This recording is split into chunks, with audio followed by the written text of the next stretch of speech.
Hello from the Country Gamer, and this is my monthly bingo update showing what I have completed for the month of July. Now, July was a very good month for my bingo. Here's where my card started on July 1st, and here it is on July 31st.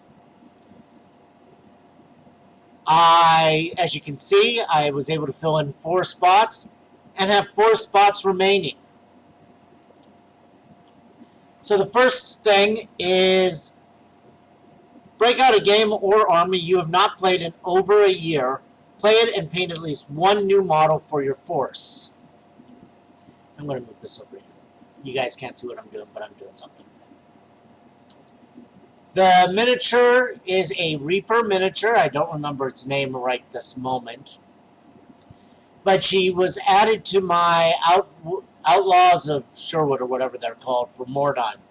And I did play a game. There is a battle report of them that should be coming up in a week or two. So there you go.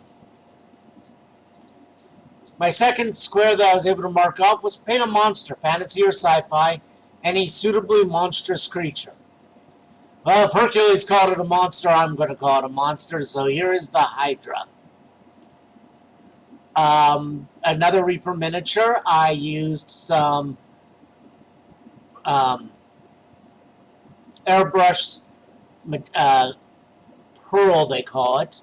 Paints for the purple and the green, and then some washes, some details, etc., etc. It's going to be for my son's Dark Elves. I think that it came out fairly well. This is the Alchematic Stacks from Games Workshop. Now, I actually got this as part of a box that included 5 Reavers for Kill Team, but it is the contents of their Alchematic Stacks kit. So, build and paint a scenery kit. This may be the stock kit or with minor alterations. I'm saying it counts. Finish painting a model that's been in your to-do pile or that remain unfinished for more than a year. All 22 of the miniatures you see in this picture have sat in a box for probably 14-15 years. It's a Necromancer from Games Workshop, a Bretonnian Damsel, Sorceress, they've changed her name a few times before they dropped her, and a box of 20 skeletons.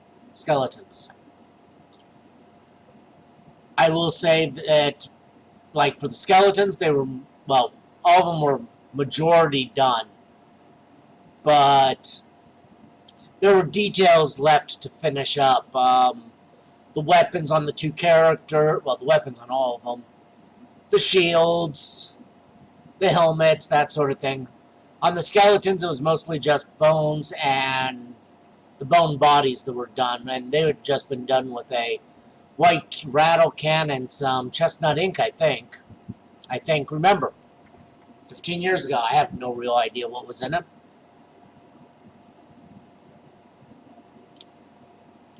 So let's talk about the 4 remaining slots for a minute. Honestly, a couple of these have me nervous. Specifically, the 2 on the edges. Make it a modeled game board with integrated terrain at least 2 feet by 2 feet. Armies on parade boards count, or it could be a whole battlefield. It ain't going to be a whole battlefield, I'll tell you that right now. Make a diorama. Simply placing a unit or army on a display board does not count.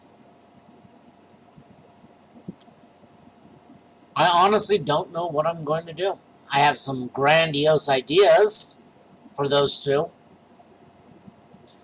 But at the end of the day, I don't think I can pull those grandiose ideas off. So I'm going to be scratching my head a little bit on that. Paint all of the miniatures in a board game and play it. Seriously thinking of trying to hold out until early November on that one. See what I can find, Christmas time. Maybe Games Workshop's new Arena Combat game, or or something along those lines. And repaint a pre-painted miniature. I just have to find a pre-painted miniature that speaks to me, honestly. Other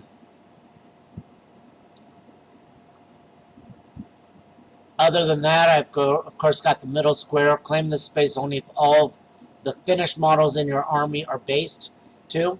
This should be a freebie, and honestly, it is for me. I do not consider a miniature done until it has been based properly. I even go a little bit extra, and I try to make each army stand out by having its own basing convention. Some of you might go, but Country Gamer, I've seen your squads and I've seen your Space Marines, and they're all on the same kind of base. And you're dead right, because I consider them part of the same army, Imperial. But if you look, you'll notice that for my Outlaws, it's classic green with green flock. For my Wild West, and I'll be honest, I'm kind of trying to keep most of the Wild West kind of similar. It's the tumbleweeds on the same yellow I use for my Space Marines, but still. Space Marines are yellow on purple, while Imperial is yellow on purple. And the Dark Elves are a dead grass type effect. You'll notice also on the Undead, it's brown on brown type flocking. It's supposed to look like, you know, them coming out from the dead. Okay. So, there's my bingo card.